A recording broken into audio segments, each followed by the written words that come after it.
Board Member Forester Haji Kahal Kadag. Board, kumusta? Ano yung pakiramdam at kabilang ka po sa nakatanggap ng parangal dito ho sa katatapos lamang na 10th Nation Builders and Muslim Award dito po sa Metro Manila? Napakasaya ko. Napakasaya. Bismillahirrahmanirrahim. Assalamualaikum warahmatullahi ta'ala wabarakatuh. Alam, napakasaya ko ngayon dahil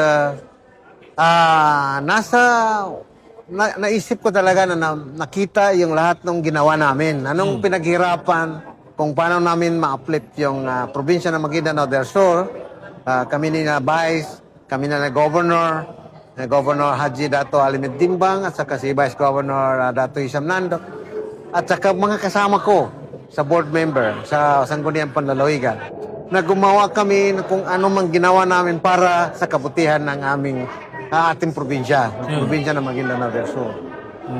Ang dami mga resolution, ang dami mga ordinance na ginawa namin. Pero ang pinaka-the best is that yung bang napapansin tayo ng Nation Builders and Muslim Award. Pagpansin nila, hindi ito tinitingnan kung ano ba ang ano ba tayo. Ang tinitingnan nila kung ano bang natapos natin na para sa tao, para sa masa, at para sa iyong constituent na Maguindanao del Sur. Kung ikaw ang tatanungin, Board, ano yung, kumbaga, masasabi natin na pinakamalaking naiambag ninyo sa ating mga kababayan sa probinsya? Ang ano namin kasi, first, yung nagkaroon kami ng ordinance regarding sa environmental code. Tapos namin yon. Tapos, ginawa din namin yung pagtatapon ng basura.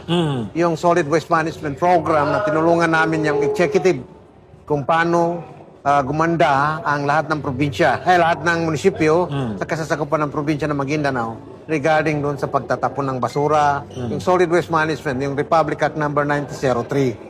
Ang another pa rin is yung kumbaga kami ay kung ano mang ang sinasabi ng MILG sa amin, yun ang sinusundan namin. Hindi kami lumalabas ng ano ba ang guidelines na binibigay ng local government, ng Ministry of Local Government, MILG. So, paano ninyo pinanatili yung integrity, yung integridad at yung malasakit po ninyo sa pagsiservisyo sa taong bayan na board? Alam mo, walang pahinga. Ang aming provincial governor, wala nang pahinga sa paano yung peace and order. Paano, yun yung foundation kung paano magbuti, ang yung ma-uplift yung poverty incident sa aming probinsya. Na una-una is yung peace and order. Pangalawa, kung matapos mo yung peace and order, ang dalawa kasi yung klima dyan eh. Yung bang man-made calamity at saka yung natural calamity.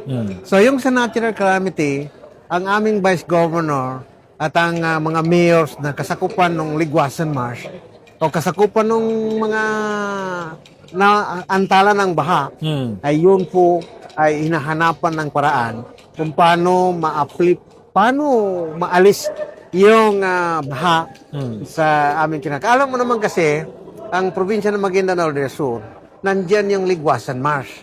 Nandyan yung Ligwasan, madali lang nag-uplift, yung bang tumaas ng tubig. So, yun ang hinahanapan ngayon kung paano maalis yung tubig na madali lang bumaha sa aming lugar, sa Maguindanao del Sur. Yun ay kumbaga, pinagkatulong-tulungan. Kasi yun ang sabi ko kanina na para, kumbaga, hindi naman maubos. Hindi natin kaya i-erase yung poverty incident. Pero at least, ma-minimize. At least, mabawasan yung poverty incident sa ating lugar.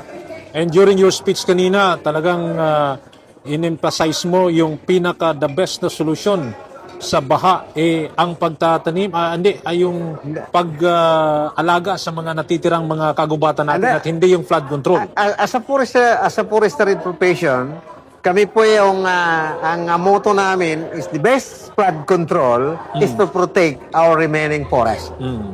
Yun yung pinaka-the best na flood control. Bakit yun? Eh, yung i-protect mo yung remaining forest, eh, yung daloy ng tubig, magandang daloy ng tubig sa baba. Hindi yung protektahan mo yung lahat ng estero, yung mga tubigan.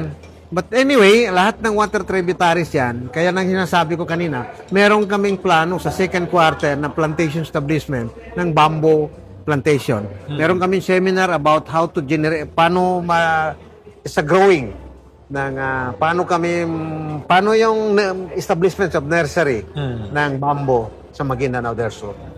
And lastly na lamang siguro, Board, ano yung epekto na nais ninyong makamit sa parangal na ito, Board Member Sir?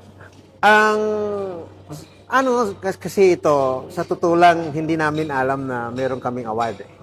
Nalaman namin nung inimbita kami ng Nation Builders Award dahil landun sa accomplishment report. Ang sana, lahat kami, kasi lahat ng mga board members, sabihin ko sa iyo, lahat kami ay nagtatrabaho.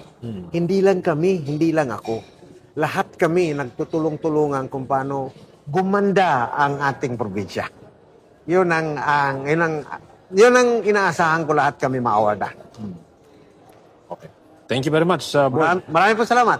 Yan po mga kabrigada, si Board Member Forester, Haji Kahal Kedag.